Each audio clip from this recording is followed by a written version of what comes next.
stuttered. "We'll leave first thing tomorrow morning," Thea declared. "The train leaves at 6:30. See you at the station." When the cat is away. At 6 o'clock, I was at the station. I had been listening to the weather report. There would be clear skies all over Mouse Island, but fog, as always, in Transratania. Why, oh why did my cousin have to get lost in the coldest part of the island? The coldest and most mysterious, too. There were lots of stories about the castles of Transratania. Some believed they were stirring with ghosts. At last, Thea showed up. She was dressed in a smart wool coat with a fake cat fur scarf and matching hat. "Hey, big brother, how are you?" she greeted me. She was grinning. "Awful, thank you," I grumbled. "How will the paper manage without me?" I worried out loud. "You know what they say. When the cat is away, the mice will play." My sister laughed. "Oh, please, Jerrykins," she scoffed. "You're not all that important, really." "In case you have forgotten, I run a newspaper," I said in my most serious tone. "If I am not at my desk, who will publish the Rodents Gazette?" "Oh, give me a break," Thea snickered. "The office can run just fine without you. In fact, they will probably be better off. No nervous old cheddar face breathing down their fur." "I am not a cheddar face," I protested. But I have to admit, I did worry about the paper. After all, mice everywhere were reading it. "By the way, Jerry Tales," Thea interrupted my thoughts, "do you ever read the Daily Rat? I was reading it the other day, and—" Before my sister could continue, I jumped to my paws. "The Daily Rat?" I squeaked. "How can you read such garbage? You know that paper is written by the slimiest sewer rats in the city. They would rob their own mothers for a good story. They would feed a cat the entire graduating class of Mouseville Elementary if it sold papers. That junk is only good for wrapping up rotten herrings." "Yes, well, that's all very interesting," Thea said. "But last night I had a great idea for an article. I will write a story on the castles in Transratania.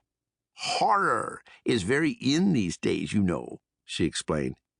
"Anyway, I've already sold the article, and they paid me a bundle." "What did you say?" Why was I so upset? Well, you see, Thea is a special correspondent for my paper, the Rodents Gazette. Could she really be working for my rivals over at the Daily Rat? "What?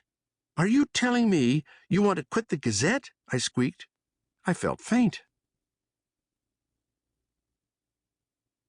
On my rodent's honor. Just then, I heard a creaking sound. My sister leaped in front of me. "What's that?" I said. "What are you hiding?" "Nothing, nothing at all," Thea answered, waving her paw at me. "What would I have to hide? Boy, are you jumpy today." I jumped to the left, but Thea was quicker than me. Next, I jumped to the right. Again, my sister beat me to the spot. After a few more jumps, I gave up. "Enough with the dance number," I shrieked at last. "What are you hiding?" "Now, don't get your tail in knots, Jerry Berry," Thea smirked. "It's just a little old trunk." At that moment, the lid of the trunk opened. A pair of tiny ears popped out. It was Benjamin, my young nephew. "Hello, Uncle Jerry," he squeaked. "Benjamin, what are you doing here?" I cried. I turned to Thea. "We cannot take such a young mouse with us to Transratania." My nephew flicked his tail in the air. "I am not young. I am 9 years old," he insisted. "Besides, Aunt Thea said I could help you." That's it, I thought. For once, I have to show them I'm in charge. "Forget it," I announced in my most take-charge voice. "On my rodent's honor, this time we do it my way, or my name is not Geronimo Stilton." Next stop, Rat-off. 10 minutes later, the three of us were comfortably seated on the train. Grrr. So much for taking charge, I grumbled to myself. Maybe I shouldn't have dropped out of that tough-talking mouse class I had signed up for last summer. The teacher was this old gray rodent with one eye. He had picked on me so much the first day of class I was afraid to go back. I sighed and settled back in my seat. My sister was happily reading aloud from a tourist's guide of Transratania. Hidden in the foggy hills of Transratania sits the mysterious Rathoff Castle. Meanwhile, Benjamin had snuggled under my coat. Brr, it's cold, but I don't mind. I'm so happy to be traveling with you, Uncle Geronimo, he squeaked cheerfully. I stroked his tiny ears and smiled. Did I tell you that Benjamin is my favorite nephew? An hour later, I pressed my snout against the window. The landscape was getting gloomier and gloomier. At every stop, mice seemed to pour out of the train. But there was no pushing and shoving at our stop. That's because by the time we reached Rathoff, we were the only passengers left.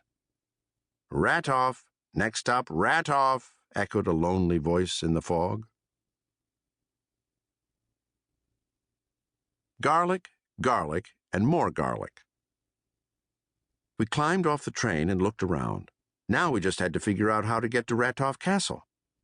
Excuse me, sir, which way to Rathoff Castle? I asked a tall, lean rat wearing a ragged coat. His eyes opened wide. He clutched at his garlic necklace. Then he disappeared into the fog without a word. My sister rolled her eyes. Let me try, she grumbled. You are absolutely useless, Germeister. She tapped the arm of a passing female mouse.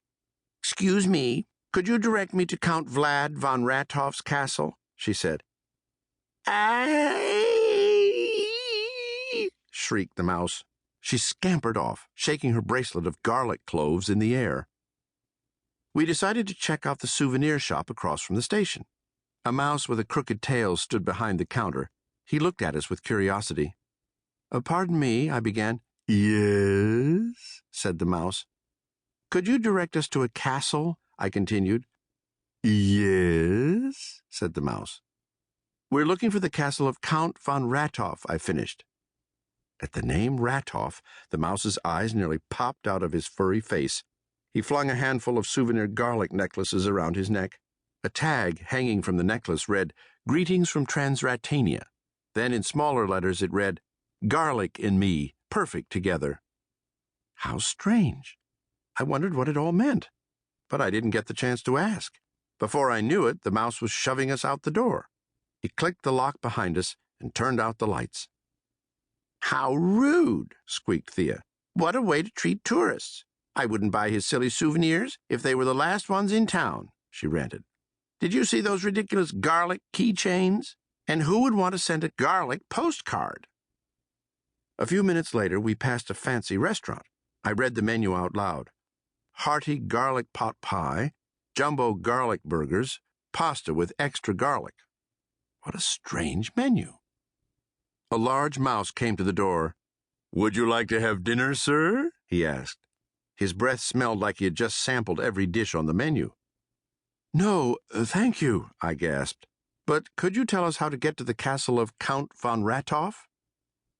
In a flash, the mouse pulled out a big bottle and gulped down the liquid inside. Judging by the stench, it must have been garlic juice. Get out, he shrieked, slamming the door in our snouts. What was it with the mice of Rathoff and their garlic? I thought about all of the mice we had passed wearing garlic necklaces. I thought about the garlic bracelets and the garlic wreaths on the front doors. No, this wasn't just a passing trend, I decided. In fact, there is only one reason why rodents would keep so much garlic. A shiver ran up my fur.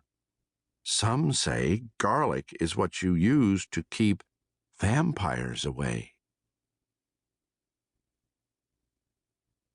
Who flew in the dark of night? It was a pitch-black night. You couldn't see your nose in front of your snout. We were like the three blind mice trying to figure out which way to run. A sudden flash of lightning filled the black sky. That's it, shouted Benjamin. That's the castle over there. I caught a glimpse of the castle's pointed towers. What a perfect picture, cried Thea happily, pulling out her camera. Just then, we heard a noise. A very odd-looking steam-powered car rattled toward us. The mouse at the wheel appeared to have a hunched back. He was dressed all in black, with a dark hood pulled over his head. The strange rodent was humming an even stranger song.